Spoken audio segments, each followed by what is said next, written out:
Bugün sizlerle birlikte 30 noyabr 2025-ci il tarixində hədəf kurslarının keçirmiş olduğu sınavın izahına baxacağıq.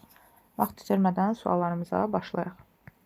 Birinci sualda verilən işin bu işin verilməsinin fərqlanan zamana nisbəti nəyə bərabərdir? Deməli, n bərabərdir, a bölünsün t düsturunu deyir bizə. Vahid zamanda görülən iş biz bilirik ki, mexaniki güc adlanır. Y variantı. Cismin çəkisi hansı cihaz vasitəsilə ölçülür? Hər birimiz bilirik ki, cismin çəkisi cismin dayağı və ya asker göstərdiyi təsir qüvvəsidir. Yəni, çəki qüvvə olduğu üçün, eyni zamanda çəkinin vahidi də qüvvə ilə eyni vahid, yəni Newton olduğu üçün deyirik ki, cismin çəkisi dinamometr vasitəsilə ölçülür. Üfüqi səthdə düz xətli bərabər sürətli hərəkət edən cismə təsir edən dartı qüvvəsinin işi 30 joule olarsa, sürtünmə qüvvəsinin işi nə qədər olar? Biz bilirik ki, dartı qüvvəsi həmişə müsbət iş görür. Çünki cism dartı qüvvəsi istiqamətində hərəkət edir. Və görülən iş o zaman müsbət olur ki, qüvvə ilə cismin hərəkət istiqaməti, sürətin və yaxud da yer dəyişmənin istiqaməti eyni istiqamətli olmalıdır. Sürtünmə qüvvəsi isə hərəkətin əksi istiqamətində həmişə yönəlir və ona görə də biz demişik ki, əgər hərəkət istiqamətinin əksinə yönələn bir qüvvə varsa, bu zaman görülən iş mənfi olmalıdır. Deməli, dartı qüvvəsi 30 joule iş görürsə, sürtünmə qüvvəsi onunla eyni ədədi qiymətə, lakin istiqamətcə əks olan bir qüvvə qədər iş görməlidir. Yəni, mənfi 30 joule iş görəcəkdir. Dördüncü sual. Deməli, 34-də bizə nə deyir? Deyir ki, üfüqi səth üzərində 30 metr bölünsün saniyə sürətlə hərəkət edən cisim tormozlanmağa başladıqdan 5 saniyə sonra dayanmışdır. Sürtünmə əmsalının qiymətini təyin edin. Bunun üçün biz nə yazırıq? Bunun üçün sürtünmə əmsalını təyin etmək üçün birinci tormuz müddətinin düsturunu yazırıq. Tormuz müddəti t bərabərdir V0 bölünsün A. Əgər cisim sürtünmə qüvvəsinin təsiri altında hərəkət edirsə, bu zaman o yavaşlayacaq və A-nın qiyməti olacaq mü vurulsun J. Yəni, sürtünmə qüvvəsinin təsiri altında hərəkət edən cisim tormuzlanır və onun malik olduğu təcil mü vurulsun J-yə bərabər olur. Buradan münü tapsaq, mü bərabərdir. V0 bölünsün, J vurulsun, T olacaq. 30 bölünsün, 10 vurulsun, 5. Bu da bizə verir 0,6. Yəni, Y variantı. Daha sonra növbəti sualımıza baxırıq. Deməli, 35-də bizə nə deyir? Deyir ki, radiusu 40 cm olan, çevrə üzrə bərabər sürətlə hərəkət edən cismin radius vektorunun dönmə bucağından deməli, zamanın asılılıq qrafiki verilmişdir. Qaçma təcilinin modulunu hesablayın. Bizə R verib, R burada 0,4 metrdir. Bizə santimetrdən verilir, metrə çeviririk. Digər tərəfdən F-nin asılılıq qrafiki verilib. F-nin T-dən asılılıq qrafikindən omeqanı təyin etsəm, F bölünsün T şəklində 60 bölünsün 30-dan. Bura bizə verəcək 2 radian bölünsün saniyə. Digər tərəfdən bilirik ki, A bərabərdir, omega kvadrat R-dir. Gətirib yerinə qoysam, 2-nin kvadratı 4 vurulsun 0,4 eləyir 1,6 metr bölünsün saniyənin kvadratı. Düzgün cavab olur C variantı. 36-cı suala baxırıq. Kütləsi M sürəti V olan saatın saat əqrəbinin 4 saat müddətində impulsunun dəyişməsi nə qədər olar? Deməli, impuls dəyişməsi delta P bərabərdir M delta V ifadəsi ilə təyin edilir. Əgər mən buradan impuls dəyişməsini tapıramsa, mənə delta V lazımdır. Delta V deyir saatın saat əqrəbi. Saatın saat əqrəbinin dövr etmə periodu bərabərdir 12 saata. Kiçik t-ni isə mənə verib nə qədər? 4 saat. Buradan mən n-i tapsam, t bərabərdir t bölünsün n-ə görə. N bərabər olur t bölünsün böyük t. 4 bölünsün 12, yəni 3də 1. Deməli, mən 3də 1 deməli, çevrənin 3də 1-ni getdikdə saatın saat əqrəbinin impulsunun dəyişməsini tapıram. Deməli, çevrənin 3də 1 hissəsində. Tutaq ki, mən belə çevrəni çəkirəm. Burada biraz daha səliqəli çəkək. Daha aydın görünsün. Deməli, burada çevrəni çəkirəm. Çevrəni 3 bərabər hissəyə bölürəm. Fərz edək ki, baxın belə. Bu hissəsini gedir. Çevrəni 3 bərabər hissəyə böldükdə bizim deməli, sürət dəyişməsinin qiyməti nə qədər olacaq? Bunu əlbəttə ki, müəyyənləşdirmək lazımdır. Bunun üçün də bizim düsturumuz var. Delta V bərabərdir 2V sinus Fi bölünmüş 2. Burada Fi bucağı nədir? Fi bucağı təbii dönmə bucağıdır. Əgər cisim çevrənin 3də 1-ni gedibsə, bu zaman bilirik ki, aradakı bucaq 120 dərəcədir. Yəni 3 bərabər hissəyə böldükdə Bütün çevrə 360 dərəcədirsə, 3də 1 hissəsi 120 dərəcə eləyir. Gətirib qoyuram yerinə 2V sinus 120 dərəcə bölünsün 2. Yəni 2V sinus 60 dərəcə. Sinus 60-da da bilirik ki, kök 3 bölünsün 2 qiymətini alır. Gətirib yerinə qoysam, V kök 3 bölünsün 2 olacaqdır. İmpuls dəyişməsi də onda MV kök 3 bölünsün 2 olur. Burada ikililər ixtisar gedir, qalır MV kök 3. Daha doğrusu V kök 3. Bir dəqiqə, üzr istəyirəm. V kök 3. Deməli, sürət dəyişməmiz V kök 3-dür. Gətirib yuxarıda nəzərə alsam, M V kök 3-ə bərabər olacaq. Yəqin ki, burada kök 2-nin yerinə kök 3 olmalıydı. Düzgün cavab olur MV kök 3. Daha sonra keçirik 37-ci suala. 37-də nə deyirdi? Deyir, kütləsi 20 kiloqram olan cismin şəkildə göstərilən 200 Newton qüvvənin təsiri altında üfüqi hərəkət etdiyi məlumdur. Səthin sürtünmə misalı 0.2 olarsa, cismin aldığı təcilin modulunu hesablayın. Deməli, burada F qüvvəsinin təsiri var. Bir də bu səthi sürtünməli olduğundan bir əks istiqamətdə də sürtünmə qüvvəsinin təsiri var. Nəticədə deməli, cisim 200 Newton qüvvənin təsiri ilə üfüqi müstəvidə hərəkət etdirilir. Onda belə yazıram. F çıxılsın F sürtünmə bərabərdir M A-ya. Məndən nəyi soruşur? Təcili. A bərabərdir F çıx F sürtünmə bölünsün M. 200 çıxılsın F sürtünməmiz də 20 vurulsun 0.2 vurulsun 10. Bölünsün kütləmiz 20. Bərabərdir 200 çıxılsın. Deməli 40 bölünsün 20. Bizə verəcək 160 bölünsün 20. Yəni 8 metr bölünsün saniyənin kvadratı. Düzgün cavab olur B variantı.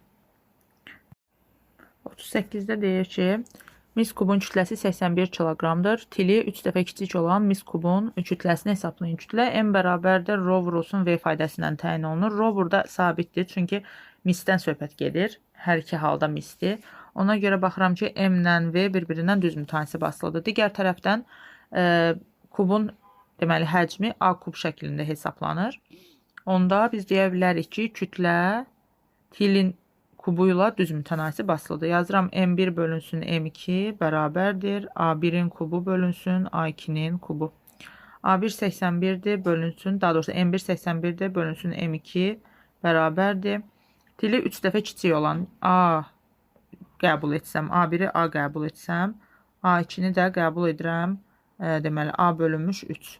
Onda A-nın kubu bölünsün, A bölünmüş 3-ün kubu. A kublar ixtisar gedər, M2 bərabər olar, 81 bölünsün, 3-ün kubu 27. Bu da bizə verəcək nə qədər? 3 kiloqram. Düzgün cavab olur D. 39-da deyir ki, lingə təsir göstərən qüvvənin təsiri xətti ilə lingin dayaq nöqtəsi arasındakı ən qısa məsafə. Bunu hamımız bilirik ki, deməli, linkdə qüvvə ilə dayağa qədər və yaxud da qüvvənin uzantısından dayağa qədər olan ən qısa məsafə qüvvənin qolu adlanır. Yəni D variantı. 40-cı sual. Deyir ki, cismin impulsunun zamanla asılılıq qrafiki bu şəkildə verilmişdir. 3-cü saniyənin sonunda cismə təsir göstərən qüvvəni təyin edin. Deməli, biz bilirik ki, əgər biz P-dən, yəni impulsun tənliyindən törəmə tapsaq, onda F-in tənliyini almış olarıq. Gəlin buradan 4T çıxılsın, T üstə gəlsin, daha doğrusu T kvadratdan törəmə alaq. 4 üstə gəlsin, 2T olur. Deməli, bu qüvvənin tənliyidir. 3-cü saniyənin sonu deyirsə, mən zamanı burada 3 götürəcəm. Gətirib yerinə qoyuram, 4 üstə gəlinsin, 2 vurulsun 3. Eləyir 10 Newton. Cavab olur Y. 41-də deyir ki, iki cisimdən hər birinin kütləsini 3 dəfə azaldıb, aralarındakı məsafəni 3 dəfə artırdıqda onlar arasındakı cazibə qüvvəsi necə dəyişir? Ümumdünya cazibə qanununa görə F, J, M1, M2 bölünsün R-in kvadratıdır. Mənə deyir ki, həm M1-i 3 dəfə azalt, həm M2-ni 3 dəfə azalt. Deməli, ümumilikdə bu M1 və M2-nin 3 dəfə azalmasının hesabına qüvvə 9 dəfə azalır. Digər tərəfdən deyir ki, aralarındakı məsafəni 3 dəfə artır. Aradakı məsafəni də 3 dəfə artırdıqda 3-ün kvadratı dəfə, yəni 9 dəfə də bunun hesabına azalacaq. Çünki F ilə R tərs mütənasibdir. Nəticədə ümumilikdə 81 dəfə azalmış olacaq. Düzgün cavab olur D variantı. Daha sonra baxırıq 42-yə. Deyir, yalnız sabit sürtünmə qüvvəsinin təsiri ilə hərəkət edən cismin sürətinin zamandan asılılıq qrafiki hansıdır? Yalnız sabit sürtünmə qüvvəsinin təsiri ilə cisim ancaq yavaşlayan hərəkət edə bilər. Ona görə də biz də yavaşlayan qrafik axtarmalıyıq. Baxırıq ki, C variantında yavaşlayan qrafikin, daha doğrusu yavaşlayan hərəkətin qrafikinə uyğundur. Bir maşının mühərrikinin faydalı şəmsalı 50%-dir. O kütləsi 1.5 ton olan yükü 1 dəqiqə ərzində 25 metr hündürlüyə qaldırır. Maşının mühərrikinin gücünü tapın. Demək, burada maşının mühərrikinin gücü deyirsə, bu tam gücdür. Elə bir ki, 25 metr hündürlüyə qaldırmasına sərf etdiyi güc isə bu artıq faydalı güc olur. P faydalı. Ona görə gəlin buradan P faydalını tapsaq. P faydalı bərabərdir nə? A faydalı bölünsün T-dir də. A faydalı da MGH-dır. MGH bölünsün T bərabərdir. 1.5 ton deyir. 1.5 tonu kiloqrama çevirəndə olur 1500 kiloqram. Vur J 10'dur. H-ımız da 25'dir. Vur 25 bölünsün. T-miz də 1 dəqiqədir. 1 dəqiqədə 60 saniyədir. Deməli, bura bizə verir nə? Sıfırlar ixtisar getsə, qalır 6250 watt. Deməli, bu görülən faydalı iş, daha doğrusu güc 6250 watt-a bərabərdir. Məndən deyir ki, P tamı tap, yəni tam gücü tap.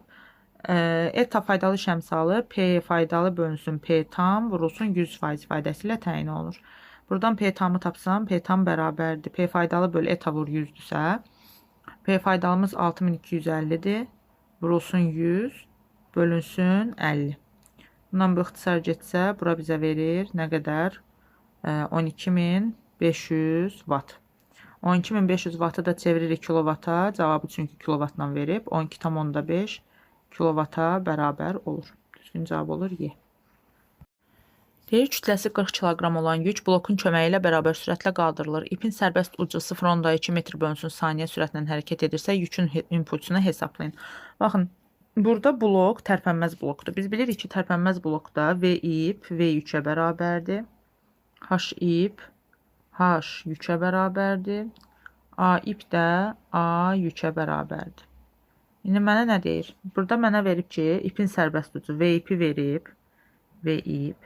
Kütləni də verib M. Məndən yükün impulsunu soruşur. Deməli, dedik ki, V ip ilə V yük bir-birinə bərabərdir. Onda elə bu ipin sürəti həm də yükün sürəti deməkdir. P də bərabərdir, P yük də bərabərdir, M, V yük. M-imiz 40'dır, yükün də sürəti 0.2'dir. Olur 8 metr bölünsün, daha doğrusu, gözür istəyirəm, 8 kiloqram vurulsun, metr bölünsün saniyə. Olur D variantı. 45'də deyir ki, cisim sərbəst düşür. Uçuş müddəti ərzində ağırlıq qüvvəsinin çəkisini və düşmə hündürlüyünü tapaq. Sərbəst düşən cisim deyirsə, sərbəst düşmə zamanı cismin çəkisi 0-a bərabərdir. Niyə görə? Çünki sərbəst düşən cismin çəkisi, ümumiyyətlə, aşağıya doğru cisim əgər hərəkət edirsə, aşağıya doğru yeyinləşən hərəkət edirsə, onda çəki MJ çıxılsın A-dır. Sərbəst düşən zaman cismin aldığı təcil elə sərbəst düşmə təcili, yəni J-yə bərabərdir. A-nın yerinə gətirib J qoysam, buradan baxıram ki, J çıx J bizə 0 verir. Ona görə də cismin çəkisi sərbəst düşmə zamanı 0-a bərabərdir. Ağırlıq qüvvəsi isə heç vaxt dəyişmir. Ağırlıq qüvvəsi sərbəst düşmə belə olsa MJ-yə bərabərdir. Yəni 5 vurulsun 10 eləyəcək 50 Newton. Düşmə hündürlüyü H isə JT kvadratı bölünsün 2'dir. 10 vurulsun, düşmə müddəti 2'dir. 4 bölünsün 2, bu da eləyir 20 metr. Deməli, H20, ağırlıq qüvvəsi 50 Newton, çəki isə 0-a bərabərdir, D variantı. 46'da nə deyir? Deyir ki, kosmik gəmi yerdən 2J təcillə start götürərsə, kosmonavtın məruz qaldığı əlavə yüklənməni hesablayın. Əlavə yüklənmə çəkinin artdığı halda müşahidə olunur. Əlavə yüklənmə M bərabər 1 üstə gəlinsin A bölünsün J ifadəsindən təyin olunacaq. 1 üstə gəlinsin 2J bölünsün J eləyir 3. Deməli 3 qat əlavə yüklənməyə məruz qalacaq astronavt.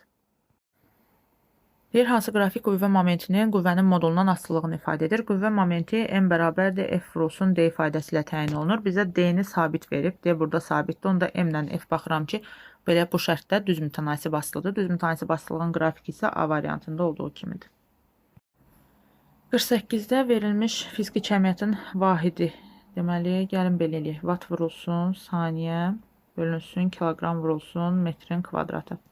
Wattı biz necə aça bilərik? Joule bölünsün, saniyə olaraq aça bilərik. Joule böl saniyə, kiloqram vurulsun metrin kvadratı. Saniyələr getsə kökün altında qalır. Joule bölünsün kiloqram vurulsun metr kvadrat. Joule'un özünü açıram. Kiloqram vurulsun metr kvadratı bölünsün saniyənin kvadratı. Vurulsun kiloqram vurulsun metrin kvadratı. Bax bunlar da getsə ixtisar. 1 bölünsün kökün altında saniyənin kvadratı qalır. Saniyə kvadratdan da saniyə çıxırsa 1 bölünsün saniyə olur. 1 bölünsün saniyə isə biz bilirik ki, dövrətmə tezliyinin vahididir. Yəni düzgün cavab olur A variantı. 49 deyir, yer ətrafındakı dairə və orbitlər üzrə hərəkət edən süni peklərin fırlanma periodları arasında hansı münasibət doğrudur? Biz Keplerin qanununa görə bilirik ki, T-nin kvadratı ilə radiusun kubu bir-birindən düz mütənasib asılıdır. Yəni T radius R kökdə R ilə düz mütənasib asılıdır. Onda deyə bilərik ki, məsafə artdıqca period onda artır, əksinə məsafə azaldıqca period azalır.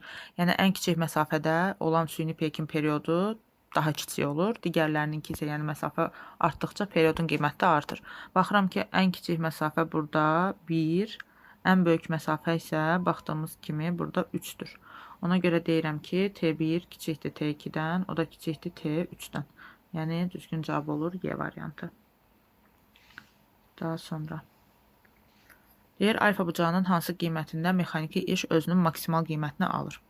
Baxın, alfa bucağının deməli 90 dərəcəyə bərabər olduğu halda görülən iş bilirik ki, düsturu A bərabərdir Fs kosinus alfadır. Deməli, mən burada kosinus alfanın hansı halda, daha doğrusu kosinus alfanın alacağı qiymətlərə baxmalıyam. Məsələn, bayaq dediyimiz kimi 90 dərəcəyə baxırıqsa, kosinus 90 dərəcədə 0 qiymətini alır. Ona görə də görülən iş 90 dərəcədə 0 olur və bu da minimal qiymət deyə bilərik buna. Deməli, 50-də deyir ki, alfa bucağının hansı qiymətində mexaniki iş maksimumdur.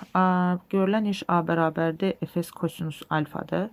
Deməli, buradakı bu alfa bucağından asılı olaraq bizim görülən işimiz maksimum, minimum qiymətləri ala bilər. Deməli, görülən iş nə vaxt maksimum olur, ən böyük qiymətini alır? Yer dəyişmə ilə qüvvə yaxud da yer dəyişmə ilə sürət eyni istiqamətdə olduqda. Eyni istiqamətdə də olduqda biz bilirik ki, iki vektor arasındakı bucaq əgər sıfıra bərabər olur, eyni istiqamətdə yönəldikdə həmin vektorlar. Ona görə də deyə bilərik ki, alfa bucağının 0 dərəcə qiymətində, kosinus 0-da özünün belə deyək ki, maksimal dəyərini aldığına görə A-nın da qiyməti özünün maksimal dəyərini alır. Ona görə alfa 0 dərəcəyə bərabər olduqda düzgün cavab olur. Deməli, 51-də Eyler-Venn diaqramına uyğun bəndləri yerləşdirin deyir. Qüvvə impulsu və cismin impulsundan söhbət gedir deyir. Çevrəyə toxunan istiqamətdə yönəlir. Baxın, cismin impulsu sürətdən asılıdır. P, V. Yəni, V hara yönəlirsə, cismin impulsu da o istiqamətdədir. Qüvvə impulsu isə impuls dəyişməsidir və qüvvədən belə deyək ki, asılıdır. Çevrə üzrə hərəkətdə isə çevrəyə toxunan istiqamətdə yönələn sürətdir. Sürət də deməli, daha doğrusu cismin impulsu da sürətdən asılı olduğu üçün çevrə üzrə hərəkətdə impuls da sürətlə eyni istiqamətdə, yəni çevrəyə toxunan istiqamətdə yönəlir. Ona görə 1 uyğun gəlir cismin impulsuna. Çevrənin mərkəzinə doğru yönəlir. Biz bilirik ki, çevrə üzrə hərəkətdə qüvvə çevrənin mərkəzinə doğru yönəlir və hətta buna mərkəzi qaçma qüvvəsi də deyirlər. Ona görə də qüvvə impulsu da məhz qüvvə ilə eyni istiqamətdə yönəldiyi üçün o da çevrənin mərkəzinə doğru yönələcək. Ona görə düzgün cavab bura 2-yə gedir. Daha sonra deyir, vektorial fiziki kəmiyyətdir. Vektorial fiziki kəmiyyət dedikdə burada hər ikisi vektorial fiziki kəmiyyətdir. Çünki hər ikisi həm qüvvə impulsu, həm də qüvvə ikisi də istiqamətə malikdir. Eyni zamanda cismin impulsundan sürət. Bunlar ikisi də istiqamətə malik olduqları üçün hər ikisinin vektorial kəmiyyət olduğunu deyirik. Deyir, cismin kütləsi ilə sürətinin hasilinə bərabərdir. Bilirik ki, cismin impulsu, cismin kütləsi və sürəti hasilinə bərabərdir. 4 də bura uyğun gəlir. Qüvvə ilə onun təsir müddətinin hasilinə bərabərdir. Yəni, delta P bərabərdir. F vurulsun T'dir. F vur T, F qüvvədir. T isə qüvvənin təsir müddətidir. Ona görə də 5 də bura uyğun gəlir. Düzgün cavab olur 1, 4, 3, 2, 5 A variantı. 52-də deyir ki, avtomobil mühərrikinin gücünü dəyişmədən dartı qüvvəsini 2 dəfə azaltdıqda. Deməli, mühərrikin gördüyü iş N bərabərdir. F vurulsun V-dir. Burada F təbii ki, F dartıdır. Bizə deyir ki, gücü dəyişmirik. Yəni, N sabitdir. Onda F ilə V deyirik ki, bir-biri ilə tərs mütənasib asılıdır. Mən qüvvəni azaltsam, bu deməkdir ki, cismin sürəti artır.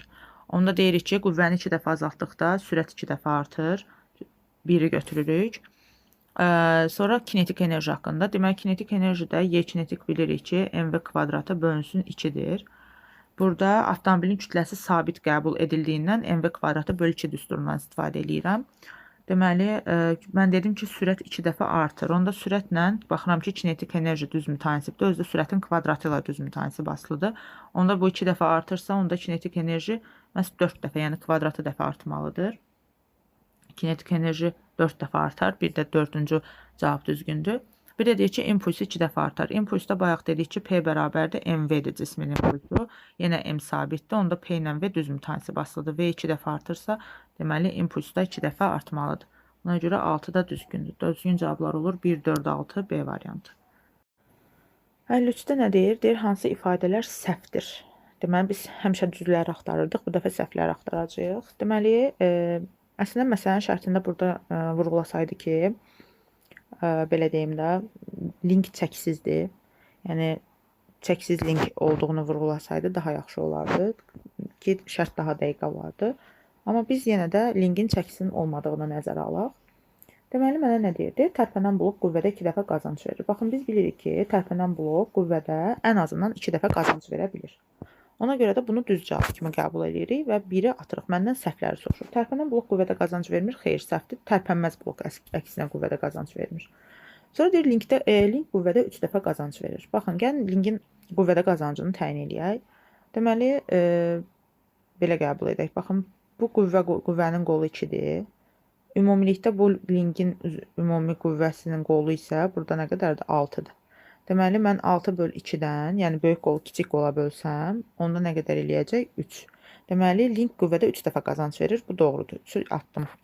Sonra deyir ki, sistem qüvvədə 4 dəfə qazanc verir. Baxın, 3 dəfə link qazanc verdi. 2 dəfə də nə qazanc verdi? Tərpənən blok. Ümumilikdə qazanc 3 vurulsun 2 eləyir 6. Deməli, bu səhvdir. Ona görə bunu düzgün götürürəm. Sistem qüvvədə 6 dəfə qazanc verir. Bu səhvdir. Daha doğrusu düzgündür. Ona görə atıram. 6-da isə deyir, tərpənən blokda ipin sərbəst ucuna təsir göstərən qüvvə 5 Newtondur. Baxın, gəlin bunu belə hesablayaq. Deməli, buranı bir silək.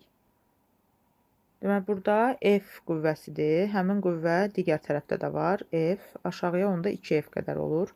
Yazıram 2F vurulsun. Qüvvənin qolu nə qədərdir? 6 bərabərdir. Burada 6-nın aşağıya doğru 60 Newton çəkisi var. 60 vurulsun, deməli 2. Bura bizə verir, 2-lər ixtisar getsə F bərabər olur 10 Newton. Mənə isə deyir ki, F 5 Newtondur. Bəli, ona görə bunu da götürürük. Səhv deyirsə, səhvlər olur 2, 4 və 6. 54-də deyir ki, cismin sürəti 10 + 2 t qanunu ilə dəyişir. T bərabər 5 saniyə müddətində cismin orta sürətinin neçə metr bölünsün saniyə olduğunu hesablayın. Deməli, orta sürət V orta bərabərdir L bölünsün T-dir. Yəni, cismin getdiyi ümumi yolun ümumi zamana nisbətinə bərabərdir. Cismin getdiyi ümumi yol V0T üstəgəlsin AT kvadratı bölünsün 2 ifadəsi ilə təyin oluna bilər. V0-ımız 10-dur. 10 vur 5 üstəgəlsin 2 vurulsun 5-in kvadratı 25 bölünsün 2. Bura bizə verir 75 metr. Deməli, 75 bölünsün 5-dən də bura olacaq 15 metr bölünsün saniyə. 55-də deyir ki, 20 metr bölünsün saniyə sürətindən şaquli yuxarı istiqamətdə atılmış 100 qram kütləli cismin maksimal qalxma hündürlüyündə potensial enerjisi neçə joula bərabərdir? Baxın, biz buradan təbii ki, cismin maksimal qalxma hündürlüyünü tapa bilərik. Hmax bərabərdir. Şaquli yuxarı atılanda V0 kvadratı bölünsün 2J-dir. Yəni 400 bölünsün 20. Bu bizə verəcək, deməli, 20 metr. Və bundan əsasında da Y potensial bərabərdir MGH-dan. Tapa bilərik ki, cismin malik olduğu potensial enerji nə qədərdir? 20 vurulsun 20, daha doğrusu 20 vurulsun 10, vurulsun 0,1 eləyəcək 20 joule. Biz bunu bu şəkildə də tapa bilərdik. Digər tərəfdən, biz bilirik ki, atılma anında cismin malik olduğu enerji onun tam enerjisi olur. Çünki atılma anında cisim yer səthindədir və belə olan halda da cisim ancaq kinetik enerjiyə malik olur. Yer səthində olduğuna görə H sıfırdır, yəni hündürlük sıfırdır və nəticədə bütün kinetik enerjisi tam enerjiyə bərabər olur. Və mv0 kvadratı bölünsün 2 şəklində tam enerjini təyin eləyərdik. Buradan kinetik enerjini daha doğrusu təyin eləyərdik. Həmin kinetik enerji də elə onun tam enerjisi olardı. 0,1 vurulsun yenə 400 bölünsün 2 olardı 20 joule. Digər tərəfdən biz bilirik ki, cisim şaquli istiqamətdə yuxarıya atıldıqda bu cisim yavaşayan hərəkət edir, gəlir müəyyən bir maksimal hündürlüyə. Həmin bu maksimal hündürlükdə cismin tam enerjisi bu dəfə çevrilir olur potensial enerji. Yəni yalnız potensial enerjiyə bərabər olur. Səbəb də odur ki, maksimal qalxma hündürlüyündə cismin son sürəti sıfıra bərabər olur və onun başlanğıcda malik olduğu bu kinetik enerji hamısı çevrilir, cismin potensial enerjisi olur və dolayısıyla deyə bilərik ki, həm də tam enerjisinə bərabərdir. Yəni istəyirsiniz bu şəkildə, istəsəniz də H maksimalı birbaşa tapıb bu şəkildə də həll edə bilərdiniz. Yenə cavab dəyişməyəcəkdi. Yenə 20 joule olacaqdı. 56 deyir ki, şaquli yuxarı istiqamətdə sabit 4 metr bölünsün saniyə kvadratı təcili ilə bərabər yeyinləşən hərəkət edən liftin içərisindəki cismin çəkisi 70 Newton olarsa, cismin kütləsinin nə qədər olduğunu tapın. Cisim yuxarıya doğru yeyinləşən hərəkət edir. Bu zaman onun çəkisi artar və m j üstə gəlsin a-ya bərabər olar. Buradan 70 bərabərdir, m vurulsun, 10 üstə gəlinsin 4. M də eləyir 70 bölünsün 14-dən 5 kiloqram. Cismin kütləsi deməli 5 kiloqram imiş. 57-də isə deyir ki, yer səthindən şaquli yuxarı atılmış cisim. Şaquli yuxarı atılan bir cisim, demək, potensial enerjisi, kinetik enerjisi və tam enerjisi uçuş müddət ərzində necə dəyişəcək? Baxın, gəlin belə buradan şəklini çəkək. Elə bil ki, bu cisim V0 sürətindən şaquli istiqamətdə yuxarı atılır, qalxır H maksimala, sonra təzədəndən düşür aşağı. Uçuş müddəti əlbəttə ki, nədir? Uçuş müddəti qalxıb və düşdüyü müddət, yəni düşmə və qalxma müddətlərinin cəmidir. T uçuş, T düşmə plus T qalxma. Yəni havada olduğu müddət. Gəlin bir hərəkətin analiz eləyək. Birinci hissədə nə olur? Birinci hissədə maksimal hündürlüyə qalxana qədər keçən müddətdir də, yəni T qalxma müddəti. H maksimala qalxana qədər bu cisim nə edir? H maksimala qalxana qədər bunun hündürlüyü artır, əksinə sürəti azalır. Maksimal həddə çatdıqda sürəti olur 0, bir an dayanır və əks istiqamətdə başlayır sərbəst düşməyə. Sərbəst düşəndə də hündürlüyü azalır. Bu dəfə sürət artır. Nəticədə birinci hissədə hündürlüyün artmasına görə potensial enerji artır. İkinci hissədə isə hündürlüyün azalmasına görə potensial enerji, potensial azalır. Birinci hissədə sürətin azalmasına görə kinetik enerji deməli azalır. İkinci hissədə sürətin artmasına görə deməli yazaq, kinetik enerjinin qiyməti artır. Və ümumilikdə tam enerji isə, tam mexanik enerji isə kinetik və potensial enerjinin bilirik ki, cəmidir. Yəni uçuş müddəti ərzində potensial artdı, kinetik azaldı. Ben səhv yazmışam. Aha. Uçuş müddəti ərzində bir dəfə kinetik artdı, potensial azaldı. Sonra kinetik azaldı, potensial artdı. Nəticədə tam enerji dəyişmədi. Deməli, ümumi uçuş müddəti ərzində tam enerji dəyişmir. Bunu atırıq C-yə. Potensial enerji. Baxın, potensial enerji birinci hissədə artdı, ikinci hissədə azaldı. Yəni, uçuş müddəti ərzində əvvəlcə artır, sonra azalır. Əvvəlcə artır, sonra azalır hansıdır? Potensial enerjidə. Atırıq bunu da D-yə. Kinetik enerji uçuş müddəti ərzində əvvəlcə azalır, sonra artır. Bəli, bu da isbat elədik ki, kinetik enerji sürətin azalması hesabına azalır. Ona görə də bu da gedir Y-yə. Deməli, 1D, 2Y, 3C olur. Deməli, deyir, kütləsi 4 kiloqram olan cisim şəkildə göstərilən 3 qüvvənin təsirlə sükunət vəziyyətindən hərəkətə başlayır. Sükunət vəziyyəti deyirsə, deməli, sürət sıfırdır, başlanğıc sürəti yoxdur.